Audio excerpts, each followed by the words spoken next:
Building an AI startup is 95% company building and 5% AI. I see startup founders obsess over details like model performance and GPU clusters instead of mastering the fundamentals that built every enduring tech giant before them. The people problem is the most important challenge facing all startups. And here's what most founders ignore. Most careers, if they're good ones, zigzag across industries. Building in multiple contexts is an invaluable skill, especially for AI, where the rules are still being written. Harrison Miller embodies how success can be a multi-industry journey. He was one of the earliest executives at Amazon during its most precarious years. Later, he became a managing director at Summit Partners, where he and his team invested $40 billion in over 550 technology companies. Now Harrison runs Unite and Renew, a venture fund that protects American democracy. Harrison exemplifies how and why talent is portable. And in our conversation, he reveals why the principles that saved Amazon during its early near-death experiences may also save American democracy and possibly your startup too. Harrison, so great to have you. Thanks for being here. Thank you very much for having me, Tom. Let's jump in, and I want to go back. Let's talk about the early days of Amazon. I'm curious to know, how did you come to join the company in the first place? What was your first job there? Take us back. How did you ease into that critical role so early? So I joined Amazon in 1998. So at that point, the company has just gone public a year earlier, about a $400 million run rate, up from 150 the prior year, and growing super fast. But it is, before dawn on day one, as Bezos would put it, because the business is just US books, basically. They've just launched like CDs and films, a couple months prior. It's all US distribution from 2 distribution centers that are very low tech and are straining at the seams.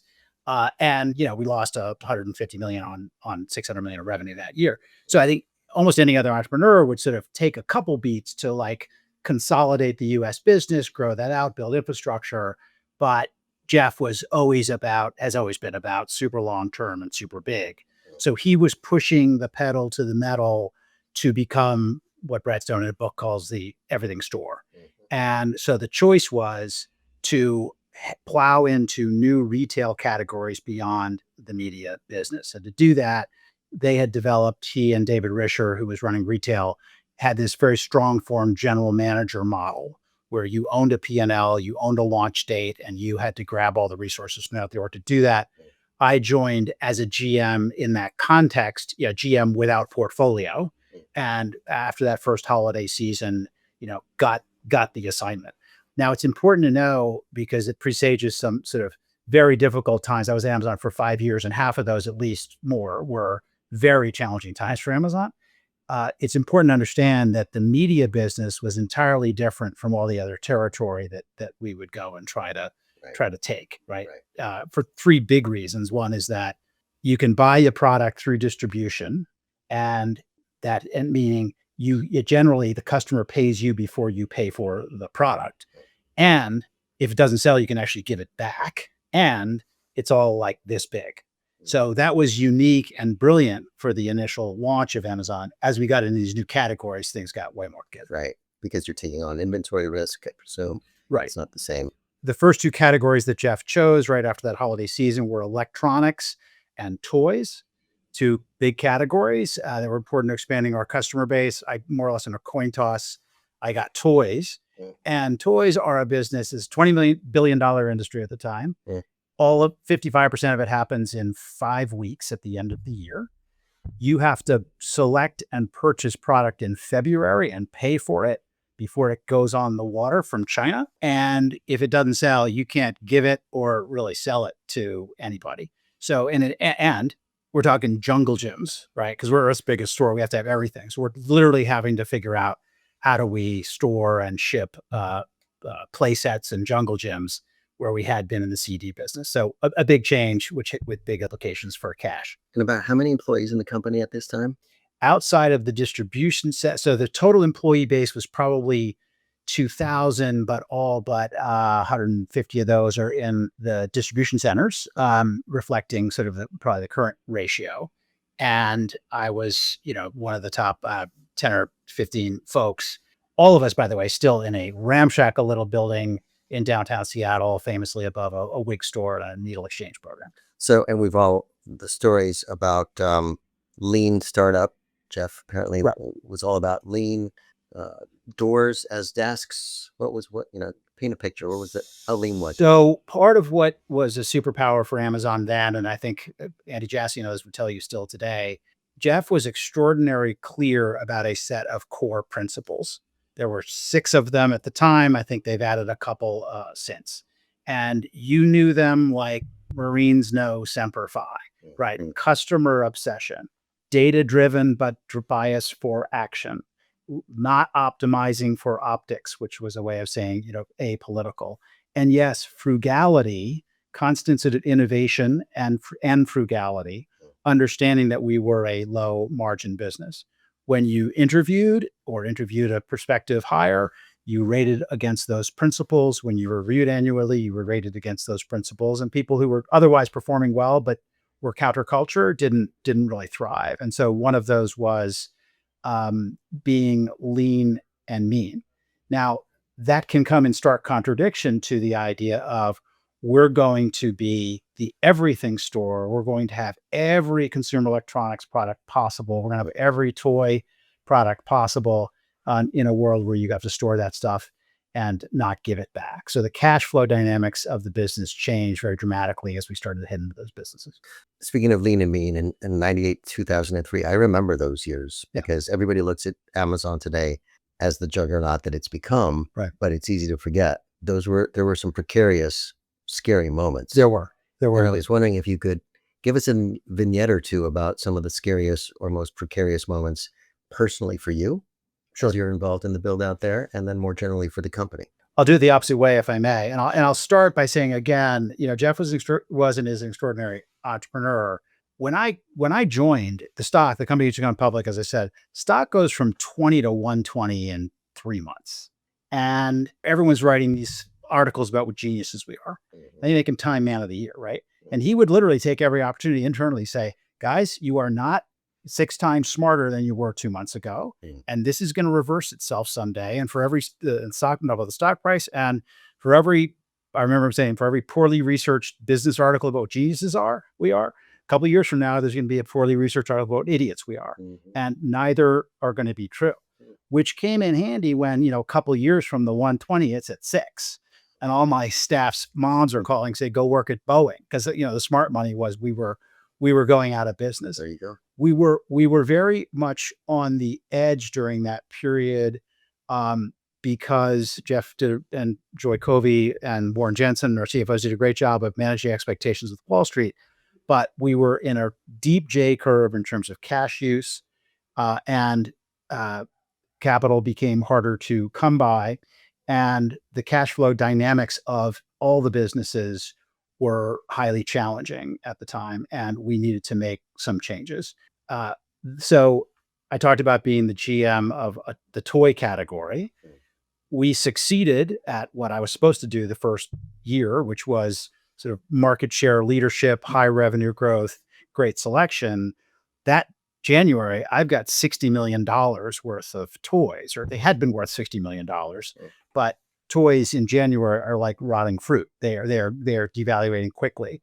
And I realized that it's going to be very hard to ever make money in a business where there is that much stranded inventory. And so I realized that we had a problem we needed to manage. And this is the value of a strong, to my view, general manager model, because it was like on me. I needed to make the economics of that business work, and I couldn't just blame it on Jeff's, commitment to inventory. And meanwhile, Toys R Us Corporation, which was a much bigger company then, had created a .com division. They were struggling to run a website. We ended up talking and cooked up an idea, which I pitched them and they accepted, which is they stopped building websites. They owned all the Barbies. Literally a great day, we flipped a bit and they owned all the Barbies on the Amazon shop floor.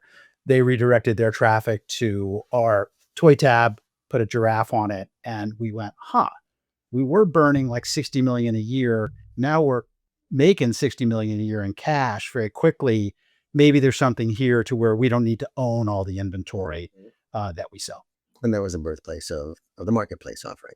Well, it's not really. So at the same time, Of course, eBay is looking smarter than us because they have no physical infrastructure and inventory risk. And so we were iterating. Jeff was iterating with a team on what was initially Z shops, and then that idea of third-party seller. By that came to fruition a time after this. The first time that we were really making money at scale on product that someone else owned was with that Toys R Us deal, which came to fruition for Christmas of 2000. And then we went from there to build a platform services business that built entire stack web services for other retailers. Brilliant.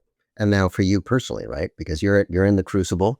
These are hard moves. Right. Lots of risk. I appreciate when you say you couldn't externalize this and blame it on Jeff and his grand ambitions. You're the GM. So got to find a way. Right. How did you, as you're navigating those straits, right?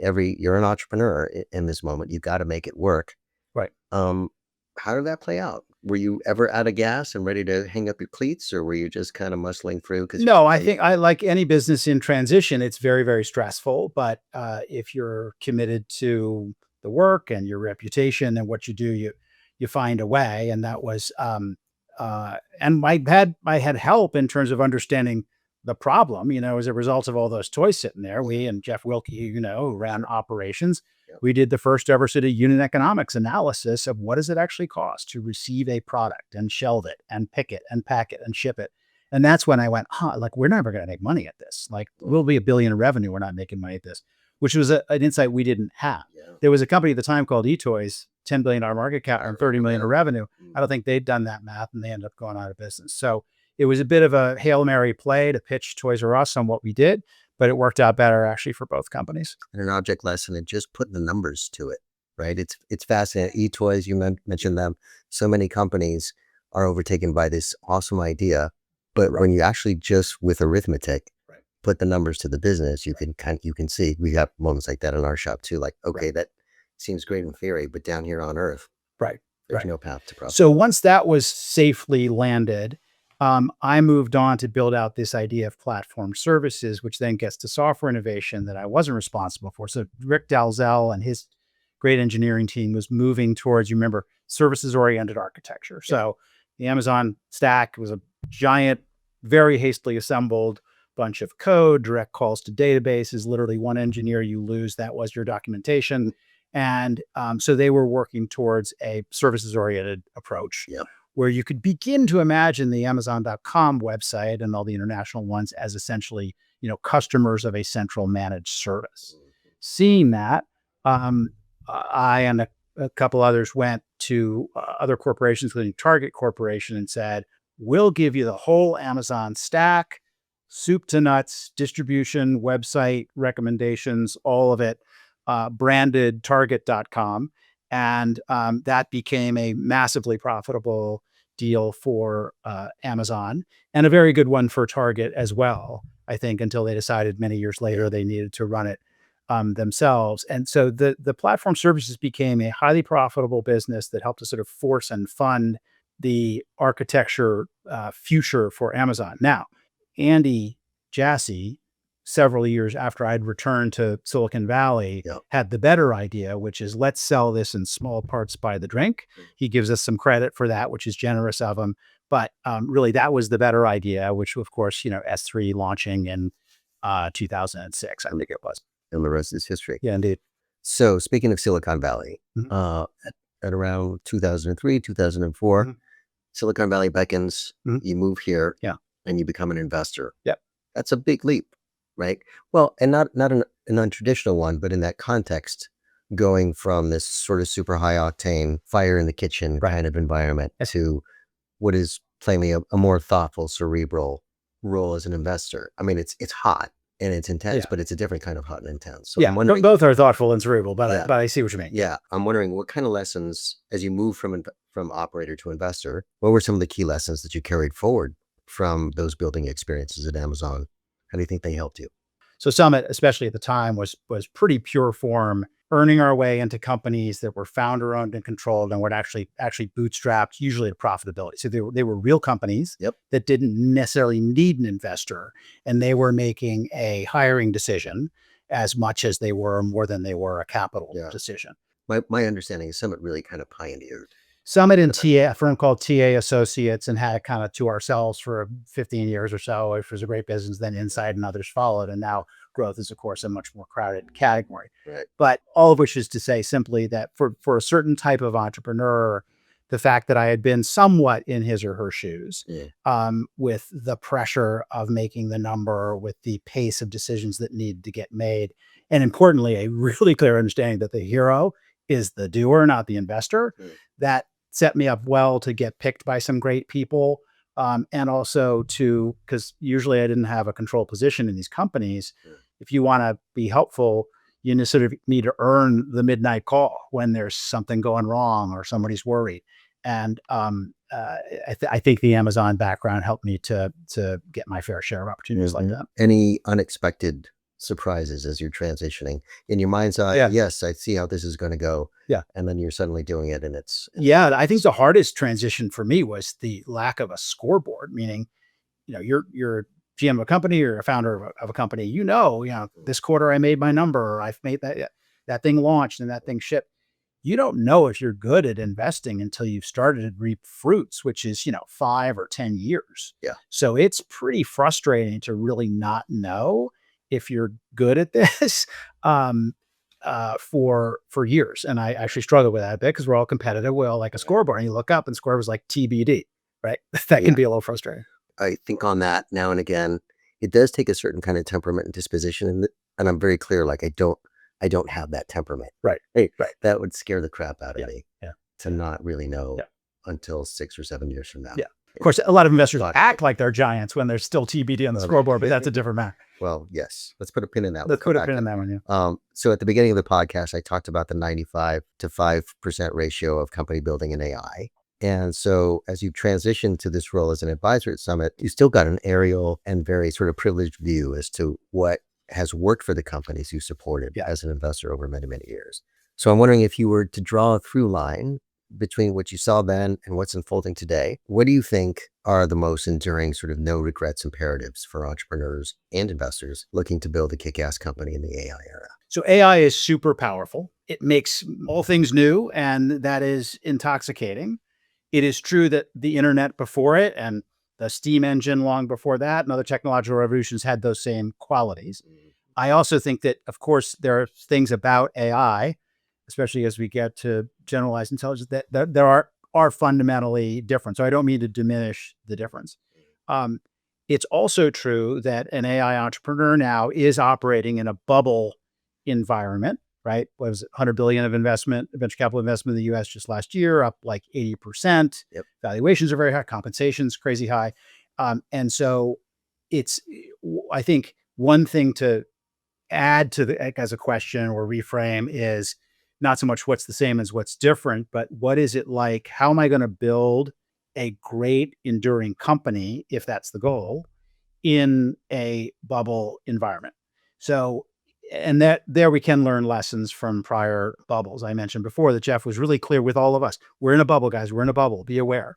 Because bubbles, as you know, they've been since going back to the tulip bubble, right? If the idea is a quick flip, there's some opportunities there. But if the idea is to build an enduring great company, in many ways, it's actually harder because of the pace and the hype and the sort of frenzy of it all. So the things that you mentioned up top about the fundamentals of product market fit and about proper capitalization and about really strong decision-making are all still there. I would say, I'm going to say that the absolute top is the people part, at least until the machines are actually devising and running the companies. The reason Amazon was so successful is that the mean level of talent there, especially in those early years, it's probably true now, but is mean level of talent very high and the variance around the mean very low. And every good decision I made as an investor and every poor decision I made as an investor came down to, is it people or is it so you kind of squint and they're A people and they turn out to be sort of B pluses? And so some of that is just talent levels, but also getting those culture and incentive systems right. I talked about some of the Amazon techniques about that before. I I still would say, and it's perhaps especially in the challenges of a bubble environment, being rigorous about and thoughtful about that Yeah. is going to be kind of the tiller you want to keep your hand on. So, and a big plus one on that from this quarter, but I'm wondering if we could unpack it a little bit because we spend a lot of time in our shop trying to dimensionalize what we mean by superb talent. Right. Right. So, in our framework, we talk about things like clock speed, grit, ambition. You could have grit, but not as much ambition to do something ridiculous and huge. Mhm. Right. Right. There's conception. Can you see the whole picture? Yeah. And then zoom in and do the right thing for that particular customer Right. at 2:35 in the afternoon. So how do you unpack and think about talent? I'm curious to get your framework there. Well, I talked about a core set of principles at Amazon. You've got a core set of principles here. In some ways, yes, it matters what they are, but the point is to have them. And when I talk about low variance around the mean, you want to be rigorous about sort of saying you're great, but maybe for a different place, right? I think that's very important. In terms of the set of criteria that one chooses, you indicate this. Maybe I'm old fashioned, but things that would come under the category of character, not just capability, end up really mattering in the clutch. They matter to the business. Again, going back to my Amazon experience, but also a startup before that was much less successful. And then the startups I've worked with, it's how are people in the foxhole when it's really going poorly that can be the make or break.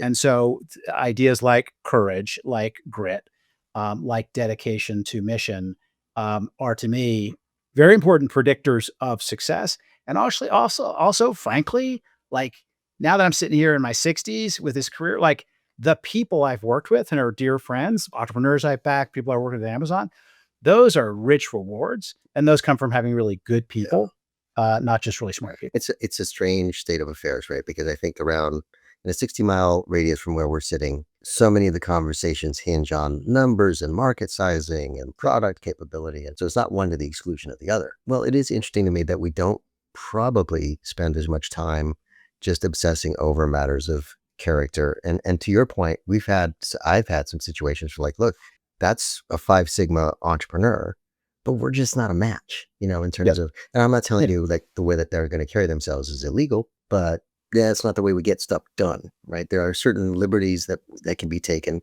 back to matters of character, right? Yeah. And you can, lots of ways to get rich as in Silicon Valley. I'm a little perturbed these days. And now I sound a little curmudgeon as I say this, but I'm going to go for it. Yeah. It's a little worrisome that the way that we roll and the values that we carry forward and the way that we treat ourselves and our employees and our partners, some of that can get lost in the wash. I think that's right. And again, I have seen many times where being good people, being dedicated to winning the right way, and you get to define what the right way is, but still all being aligned on that can be very empowering for the business and ultimately makes success at least as likely and way sweeter. Well, you got to enjoy the ride too. I mean, Yeah, and that's life is too short to be surrounded by it's too short. assholes. Right, exactly. Hallelujah. Okay, so I want to switch gears here and I want you to share your perspective on this work you're doing with Unite and Renew. So look, it's not typical to see someone who's achieved as much as you have, putting yourself out there to do the hard work of preserving democracy, the research, the relationship building, the convening, the conferencing. So I was wondering if you could just talk a little bit about what calls you to do this really important work, because it sure ain't convenient, right? Maybe I'll start a little closer to why I think your audience should be interested in these topics, right? Which in your audience, I think a lot of founders, a lot of people who are working in the technology business, and I think I'll kind of start there if that's okay. Please. And I should say, so Unite and Renew structurally is kind of like my old business where we have a bunch of families, sophisticated investors and entrepreneurs, largely from the technology industry, folks like Tom, who have all made decade-long commitments to a fund of political money and not philanthropic money, which then I'm the GP and manage. And our mission is modestly to make a concrete difference in what we believe is the fight of my generation's life, which is to leave our children a rights-based, rules-based democracy that is secure and that is more functional and representative and trusted than it is now. So why should all of that matter to people who are super, super busy, like building a technology company? In the technology business, we talk a lot about platforms, right?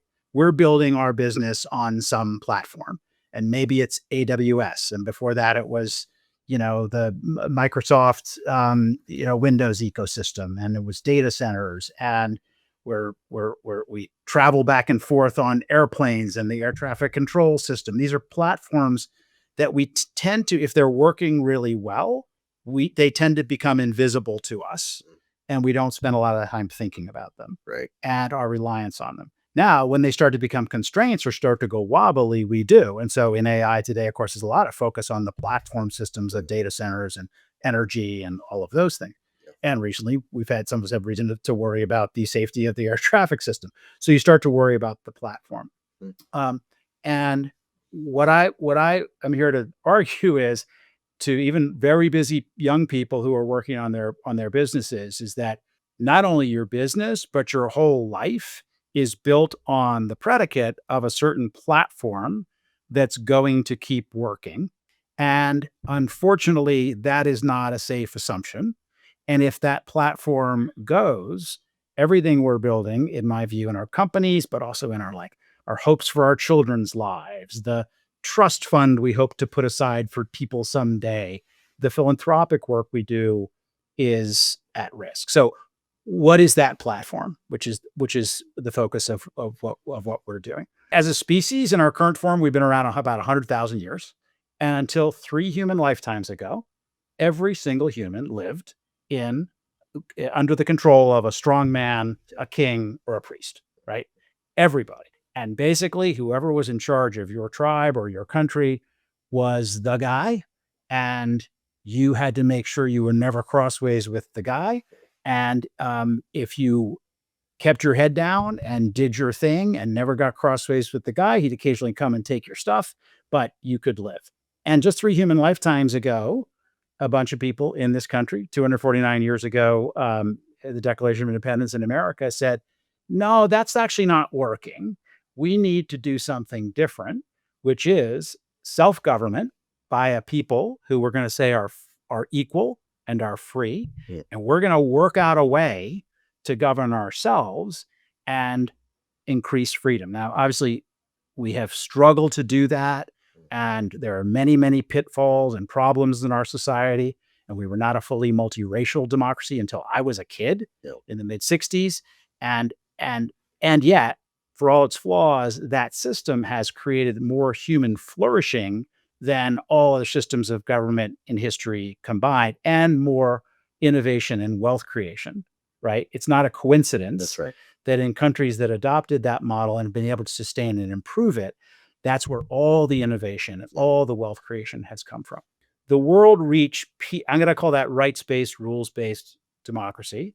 The world reached peak democracy in the early 2000s, as we had a wave of countries in Eastern Europe and Africa and other places that became democracies. We've been backsliding, and that was about 40% of the human population that lived in a country you could call free and democratic, small d democratic. And we've been backsliding around the world ever since then. And we are backsliding here in this country. And that history shows is perilous to a lot of things, including absolutely innovation, markets, and the success of companies. Well, listen, as for people who like to reason erroneously, I should say, from outcomes to reasons, but to your point, you don't have the level of wealth creation and innovation in dictatorial regimes like Russia and China, right? It is one of those things that, as you point out, we so easily take for granted. Right. Like all of those kinds of systems are just going to hum quietly in the background. Yeah. So we can go and build these kick-ass companies that sort of trillions of dollars, Amazon and others that sort of trillions of dollars. But it is the precondition, really, for all of that human flourishing and wealth creation to have money. It is. If you're a capitalist and you care about wealth creation, you care about the small d democratic order. You do. And we have some very clear use cases. I mentioned we've been sort of backsliding since the early 2000s, and that's as a number of countries that had been fairly functional as rights-based, rules-based democracies backslid to what is frankly in our human nature, the more natural place to be. Like when things get tough, when people are pissed off, when they're confused, it's really comforting to say, that's my dude. I'm putting him in charge. And you know what? Get out of his way. We don't need all this rules and all these checks and balances and all of this. And that's happened in a sort of right-wing environments like Turkey or Hungary. And we see it in left-wing environments like, Venezuela. And the pattern has been the same in those countries. They don't go straight to Soviet or Chinese Communist Party uh, systems. Take Hungary. A lot of our friends on the right have held this up as the great example of who we should be. What you end up with is a system where everyone sort of are used to the idea that the guy and his son and his nephew and his daughter-in-law are going to control the rules. That contract you signed, maybe it's good, maybe it's not. You don't want any crossways with the guy. The quality of your product and your strategy and your talent, kind of matter, but you know what really matters? Get in good with the guy.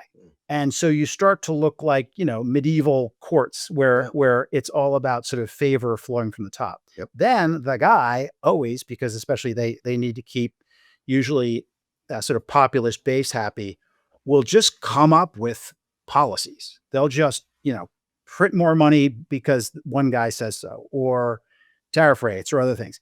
And that is highly destabilizing to businesses as well. And so the proof is in the pudding. I mean, Hungary, when Viktor Orban took over, was a sort of, middling, pretty good European economy. And now they're in the very bottom sort of decile of European economy because of all these dynamics that kick in. Obviously, you see it. It's more obvious to people when you see it on the left that's going to ruin the economy, but it happens on the right as well. And it's happened to Turkey and Hungary. Yeah, before we started, Harrison, I told you I'd come from a college reunion. And since we're on this topic, I'm going to do a little bit of a mea culpa and tell a slightly embarrassing story. So my college roommates were taking note of how passionate I'd become on these topics and a little confused by it. And they're saying, Chavez, in college, you were the guy. And this is embarrassing to me. I would have friends, college roommates studying history and political science and other things. And I was the geek studying all the, I'd say, guys, what are you spending all this time studying history and political science when there's all this math and computer science we got to learn? Right. So they're taken aback by how important these topics had become to me. And I think it's, my hope is that with the work that you're doing and with conversations like the one we're having now, but many more such moments, we can start to help people awaken to the reality that these things that you took for granted and all the math and computer science and AI that you want to do, it's kind of all for naught, right?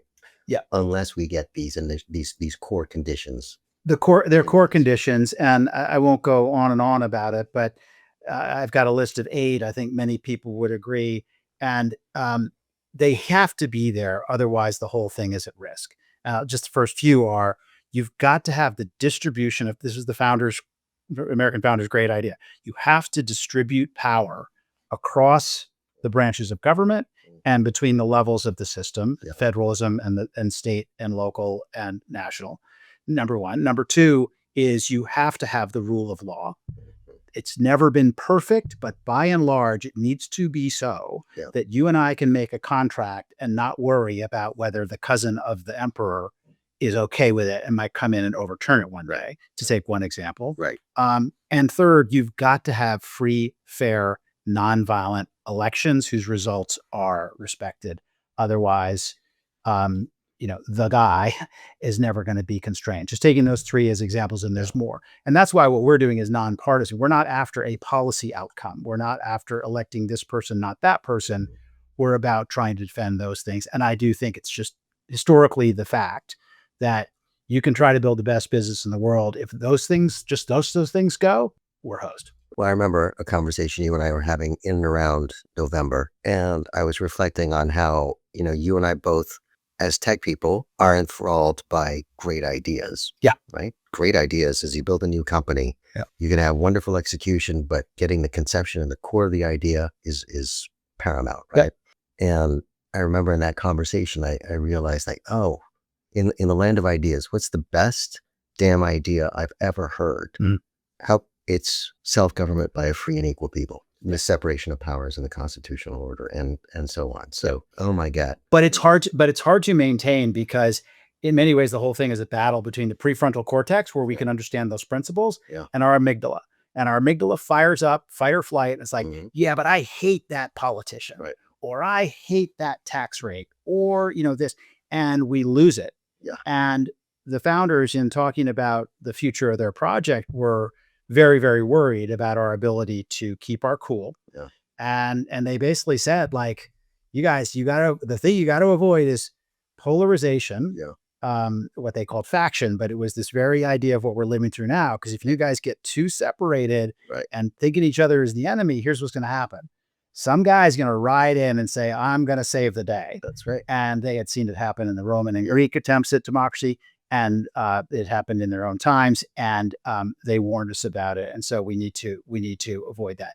And people are frustrated with the system the way it works now. And there's all kinds of stuff we don't have time for about how we need to make it better, which we're also doing together. Unite Renew, things like fixing gerrymandering, things like changing the nature of how primaries tend to favor the most extremes in both parties, money in politics, and these types of things. It's not like it's perfect, but if you've been too busy to notice, you really ought to check out what the alternative is around the world. I mentioned what a geek I was and how embarrassed I am by it. So now, in an effort to redeem myself, all I do in free time is read politics and history. To your point, exactly, right? Madison, Jefferson, they called it. They said it exactly in the Federalist Papers. Yeah. And here we are. I mean, I'm sure they're turning in their graves as all of the current events unfold. Oh my goodness. It's perilous times. And so getting back to AI and the tech, which is, it's really important. It's important to build great companies. In one of Silicon Valley's most recent explosions and bubbles, social media, that has not ended well for the issues that we're talking about here. And our society, in part because of social media, it's brittle, it's fragile. People are at each other's throats. We work with election clerks, little old ladies who run elections all through the country, and they have men with guns in their backyard, right? Things are fraught. Right. And this technology that we're all bringing to market is going to have some positive effects, is going to have some massively disruptive effects.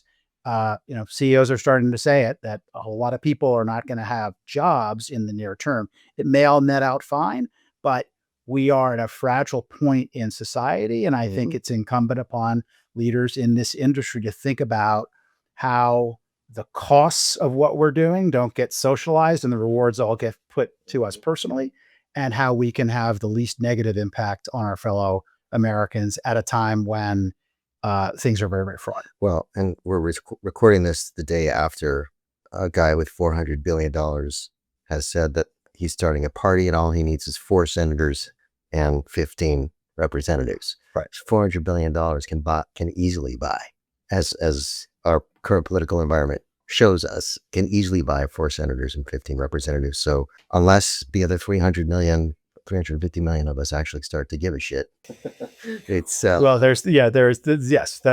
a fair point. Strong man rule. That's a fair point. I don't want to leave us on such a right on such a note. So as we close out here, Harrison, I'm going to ask you to get philosophical. Go to the balcony for a minute. I like to ask veterans like you, if you were able to go back and give your 25-year-old self some useful advice, what would you say? So at 25, I think I had definitely started to value this whole dynamic we've just been talking about the importance of surrounding yourself with great people, and the people you work for and the people you work with and around. And if you start to get the ability to hire people, all of that. I hadn't crystallized it in quite the same way I have sort of over time. And it's a long topic, but one thing that I find very useful that I'll share here is this thing I call the triangle test. It gets credit to Warren Buffett. I don't know if it's him or not. A lot of things get, but it's this 3-way test that I've come to apply, not just in business, but just in my life in general, which is, like, trust, and respect, which, as you think about it, are like 3 different tests. And I'm always looking for this sort of the people who are at the Venn diagram overlap of those things. Think about it. There's people in your business life you really respect, they're an incredible salesperson or, engineer or what have you. And you like them, they're a good hanger. but do you trust them? Right? Like, do you if there's $1,000 on the table between you, you look away, or much, much more than that, right? I think some of our oligarch brethren are sort of in this category. Or there's people that, you trust them and you respect what they're doing with their life, but like you'd rather claw your eyes out than drive across the country with them, right? Right. And so I came to think about it over time as like, wow, what if you could design your life? What would wouldn't it be a success if in your professional life you could just more and more, you're never going to get it perfectly, but be surrounded by people who meet all three of those tests. And of course, most importantly, if you have a spouse, that they should, and others in your personal life. But now that I'm in my 60s and I'm very focused on having a life in a very complicated world with a lot of big problems to try to solve and to worry about, but where at least the people that I work with and live with meet that test. And I would have liked to have known that at 25. I'm happy to hear about that in my 50s, the triangle test. I've never heard that formulation. I love that. Yeah. Like, trust, respect. Yeah. Learning every day. Harrison, thank you so much. This was fun. Always a pleasure. Thanks, Tom. Appreciate it. Okay, that wraps up this episode of the Closed Session Podcast. Thanks to Harrison Miller, founder of Unite and Renew, for joining us. If you'd like to learn more about Harrison, you can find his LinkedIn profile in our show notes or at closedsessionpod.com. If you'd like to hear more of the Closed Session Podcast, please hit that subscribe button in your podcast app or follow us on YouTube. Until next time, keep building.